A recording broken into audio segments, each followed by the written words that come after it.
Yo, kembali lagi di Espresso, sebuah obrolan yang sedikit pahit tapi nggak bikin kaki kebas.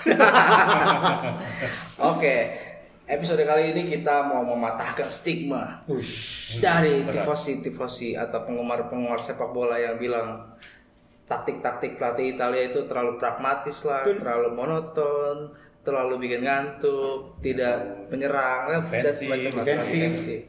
Kita mau membahas beberapa perkembangan taktik Mas Adit ya? Iya, dalam beberapa tahun terakhir ini.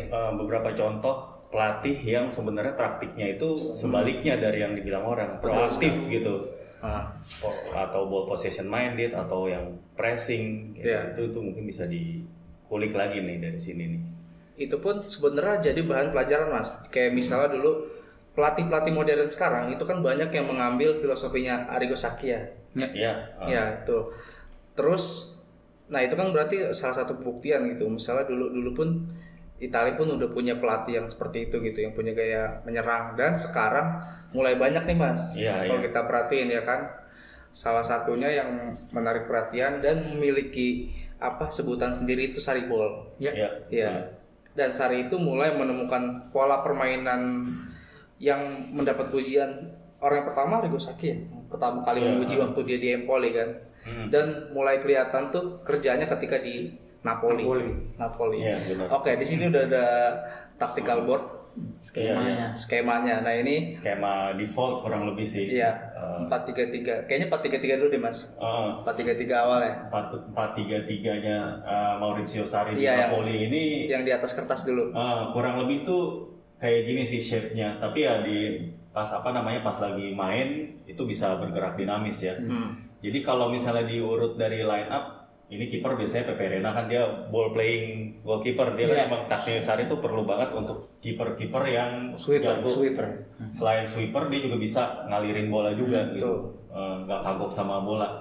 Terus kalau back 4 back sejajar, tapi prakteknya mereka tuh sangat high defensive line kalau pada saat lagi nggak pegang bola gitu. Di sini biasanya kalau dari back kiri Fauzi Gulam, ini duetnya tuh Koulibaly sama Albiol, di kanannya tuh Hisai. Kadang-kadang Christian Maggio juga. Di sini nih salah satu kunciannya Sarri di Napoli nih, Jorginho. Favorit ya, di mana-mana itu selalu ada. Sering dibawa-bawa juga. Sekarang aja belum dibawa. Belum dibawa dari Chelsea. Nah, ini terus juga salah satu kunci juga di sini Alan, ini seorang destroyer, pekerja keras yang anchor kayak gitu. Tapi dia juga sebenarnya punya kemampuan nyerang yang juga bagus gitu.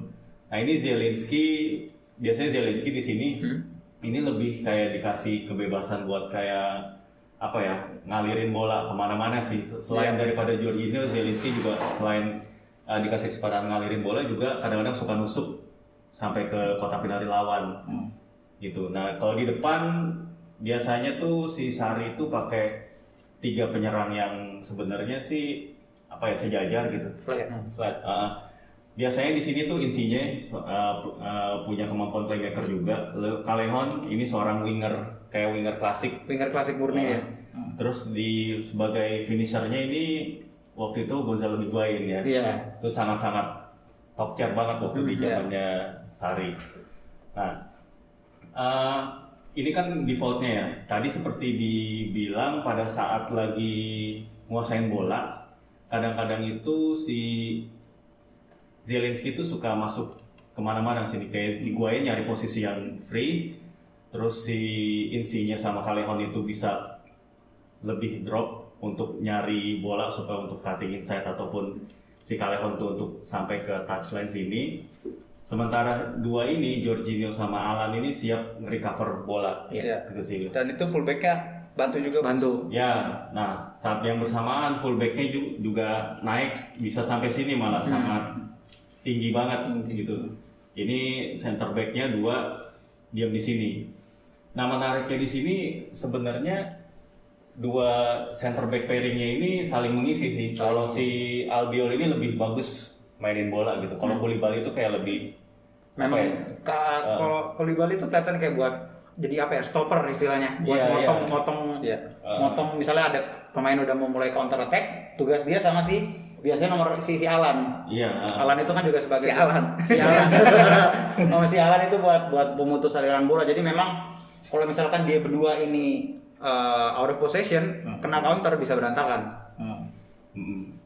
Ya menariknya juga mereka ketika misalnya lawan lagi pegang bola, ini Higuain juga sebagai penyerang tengah, dia juga ikut ngepres, ikut ngepres barengan juga sama si Zielinski dan juga Alan biasanya ikut ngebantu. Nah sementara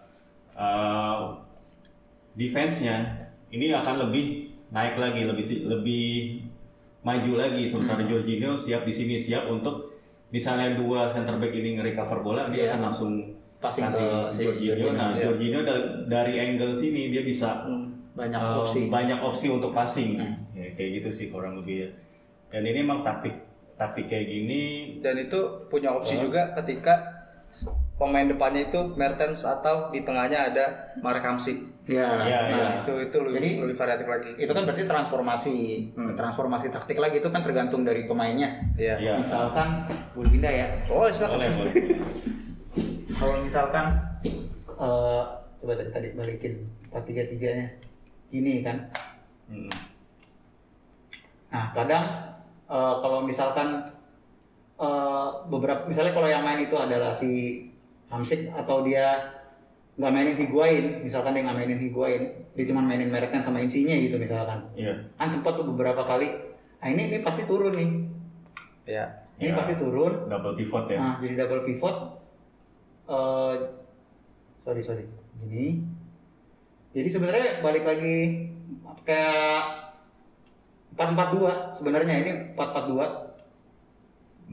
Ini si tadi siapa nih? Zielinski atau Hamsik ya? Zielinski atau Hamsik ya. Terus dia memang nggak pakai striker murni, jadi memang bisa balik lagi kayak gini nih. Itu kalau misalkan dia lagi nyari gol cepat. Kan dibutuhkan memang pemain-pemain yang speed tinggi, makanya dimasukin Insigne, dimasukin Mertens, dimasukin juga si Zielinski ada di situ. Dan kalau ini andaikan kalau Higuain nggak main, kalau Higuain main biasanya memang karena posisi Higuain memang paling benar cuma di sini. Higuain bukan yang bisa dirotasi kemana-mana gitu loh maksudnya. Secara tipikal dia memang udah murni target man.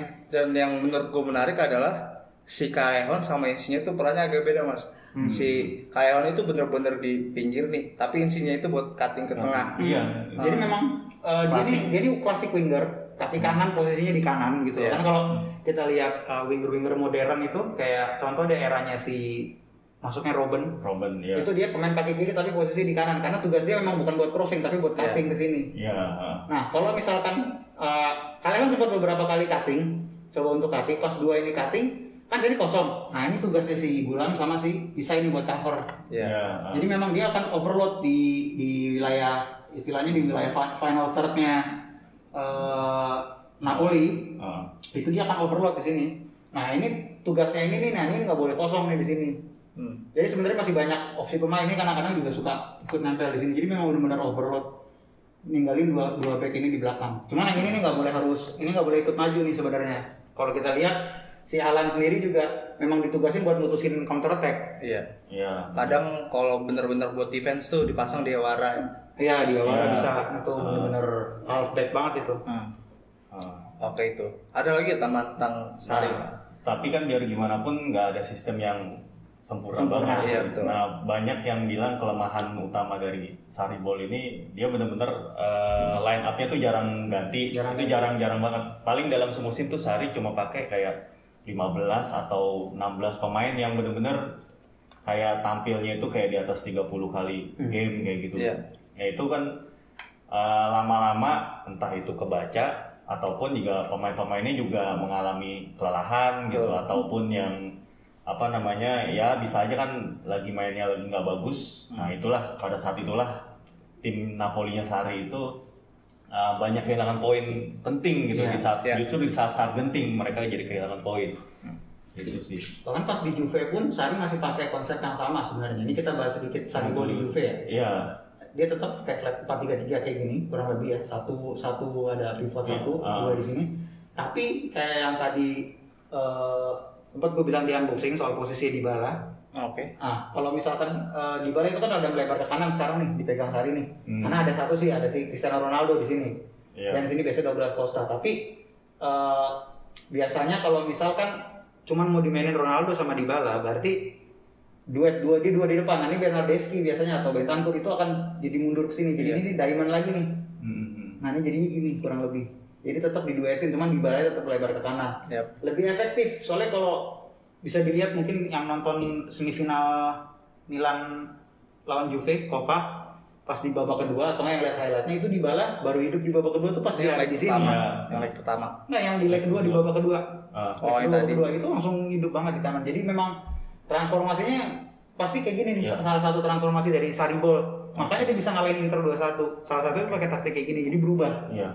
Cuman memang bedanya Sarri-Ball atau taktiknya Sarri Napoli sama Juve, di sini dia nggak punya pemain kayak Jorginho. Di sini Pjanic itu karakteristik permainannya tuh agak-agak beda sama Jorginho gitu.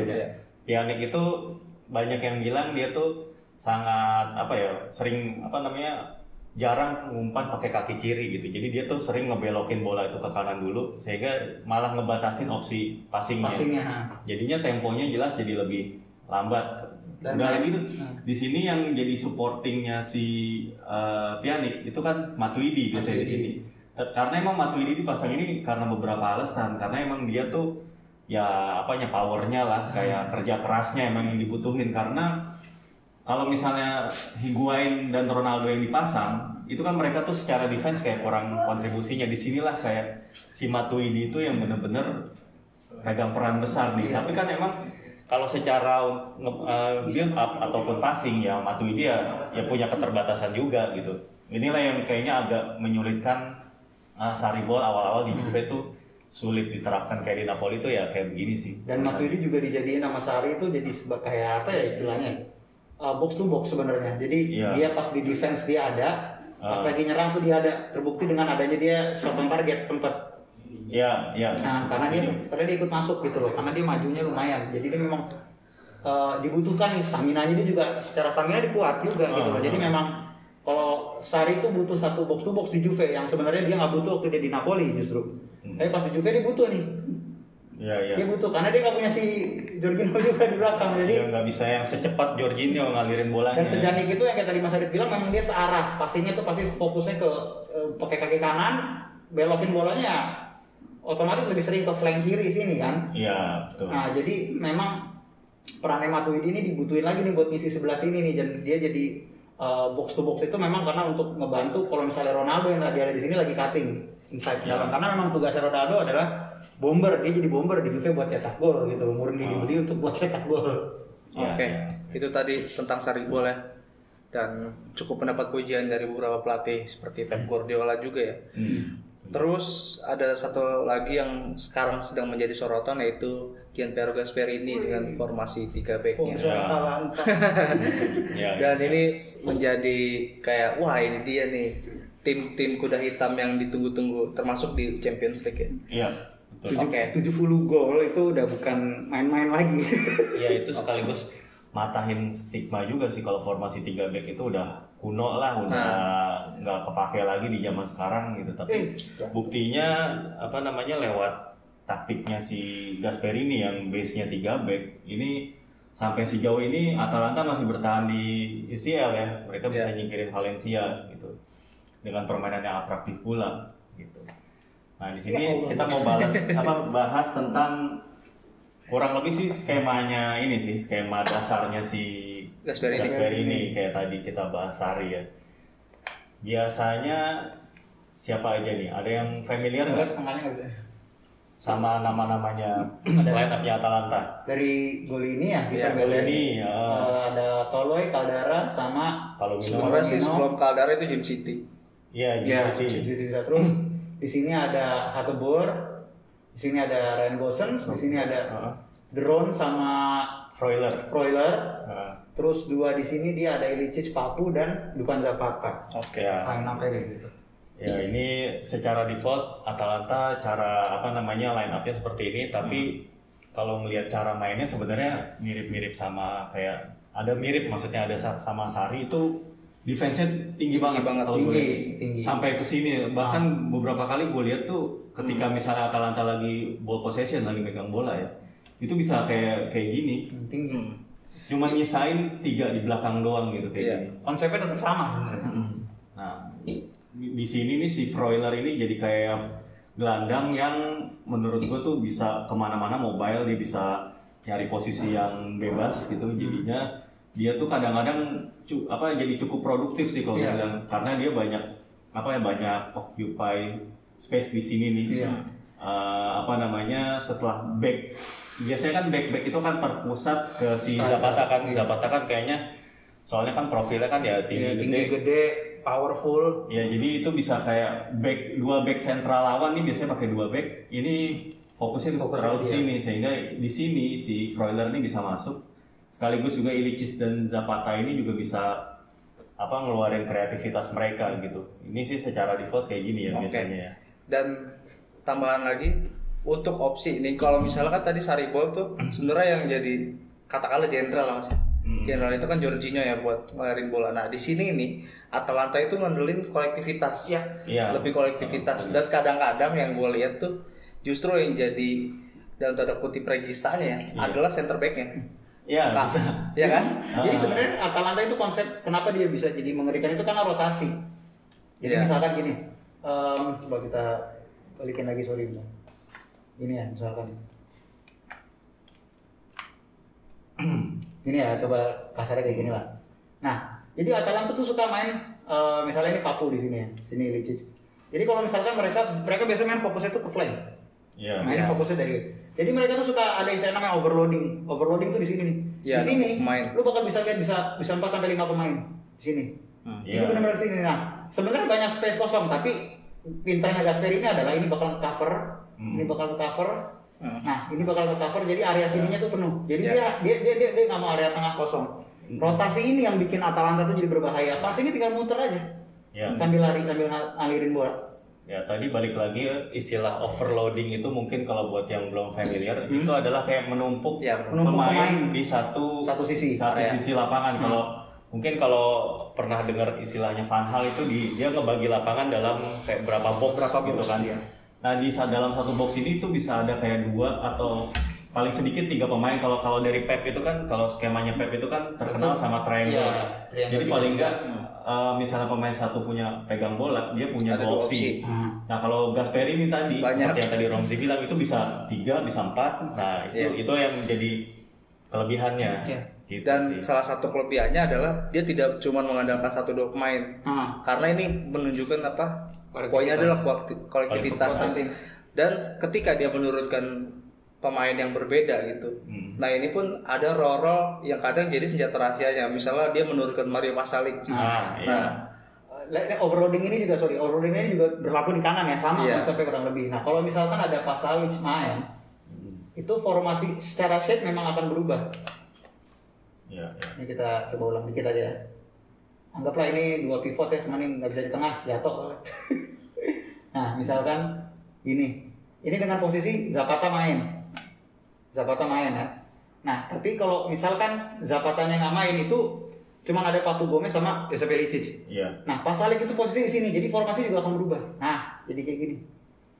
Jadi 3-4-1-2. Jadi memang Pasalic ini memang bukan striker, karena dia ini sebenarnya ini tipikal nomor 10, posisi AMC murni gitu loh.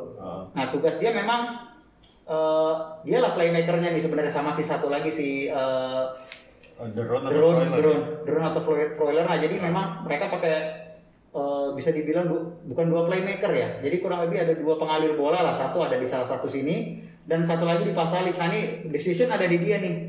Dia mau passing kemana, dia mau overloading kemana, karena memang dia overloading ke salah satu sisi, dianya juga harus ikut.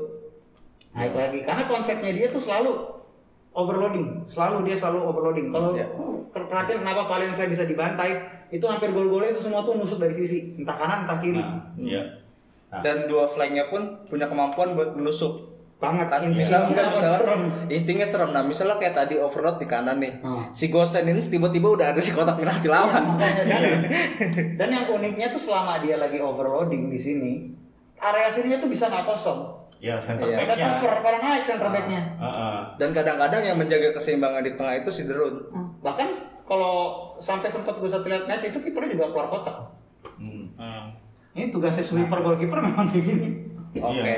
Makanya itu kita juga bisa tahu kenapa fullback atau wingback-nya Atalanta di sini tuh produktif hampir di tiap musim. Ya. Sekarang si Gosens tuh jadi gue dengar dia itu jadi pemain terbaik, pemain asing Jerman terbaik gitu ya, yang main di liga asing gitu, maksudnya liga luar. Jadinya ini kayak jadi valid sih tadi yang tadi kita omongin, kalau si pada saat mereka tuh melakukan kombinasi dari sistem apa yang overload tadi, si Gosens ini akan cari space kosong di sini nih, di daerah kotak penalti. Jadi ketika dapat umpan silang dia langsung bisa hajar. Jadi memang secara bisa dibilang Atalanta nih satu tim bisa golin. Semua kiper semua pemain. Kiper mungkin kalau dikasih penalti bisa. Nah, ya.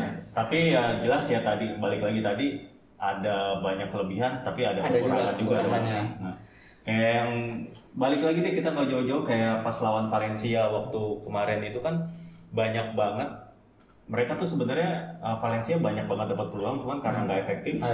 Valencianya itu jadinya kalah 4-1 waktu main di San Siro. Itu tuh salah satunya yang tadi kita bahas juga karena center back-nya itu terlalu tinggi.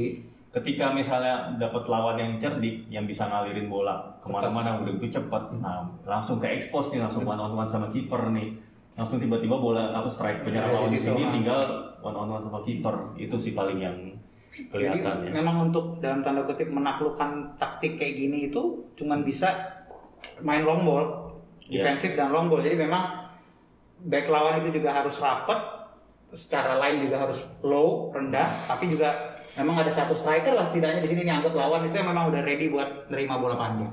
Oke, cukup sekian kayaknya ya. Iya. Itu tadi dua pelatih aja udah sangat atraktif kan. Oke, cukup dari kami sekian Espresso kali ini. Ciao. Bikin kembas.